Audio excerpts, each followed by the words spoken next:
What's the worst holiday gift you've ever received? For me, it's pretty easy. My mom used to consider Hanukkah like a belated back-to-school holiday. We would get binders, pens, staplers. Once, my mom wrapped this huge mystery present for my sister that she thought was a dollhouse. It wasn't a dollhouse, it was a trash can. Most of us are actually terrible at giving gifts. About $70 billion worth of presents are returned every year in the US. So how do we get less terrible?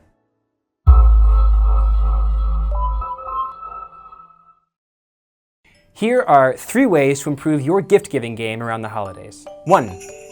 Stop trying to make your gifts so damn delightful. Research has shown that givers are obsessed with the moment of unwrapping a gift, even more than the gift itself. We envision the look of delirious happiness on their faces and the ecstatic exclamations like, "Wow! Oh my gosh! You really know me." Ironically, givers are selfish.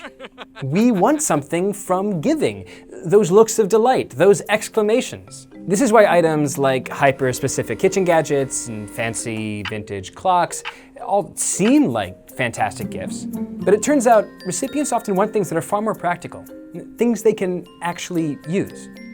In one study, researchers asked givers and recipients to rate gifts along 2 metrics: desirability, like a complicated but fancy coffee maker, and feasibility, like a coffee maker you can actually use without studying the instructions for several hours. They found that givers reliably chose desirable gifts, but recipients just preferred feasibility. So what's the most practical gift you can give that people might actually be grateful for? 2. When in doubt, give cash. When economists study gift giving, they're very concerned with one thing: waste.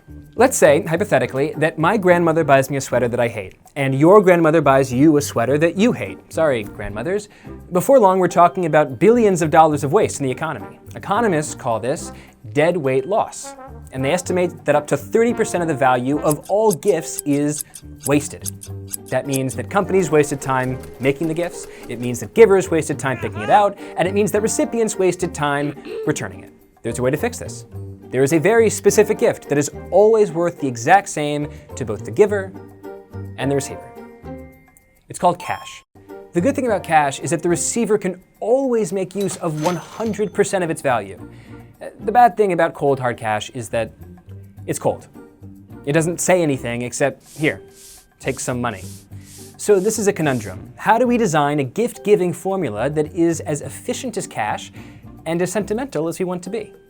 3, just give people what they ask for. A good way to get what you want is, shocker, to tell people what you want. A 2011 study looked at Amazon wish lists to determine if people were more appreciative of gifts that were on that wish list versus gifts that were total surprises. It turned out that when people got gifts that weren't on their list, they considered them less thoughtful and less personal. Surprise is overrated. We are happier to get what we ask for. We do everything we can to keep gifts top secret. We wrap them so they don't look like they came from a store. We tear the price tags off. But we are spending money here. If you want to make your gift count, stop obsessing about the moment of unwrapping and surprise. Find out what the people that you love want and get it for them. This is You Are Here, a show about the science of everyday life. I'm Derek Thompson. Thank you for watching.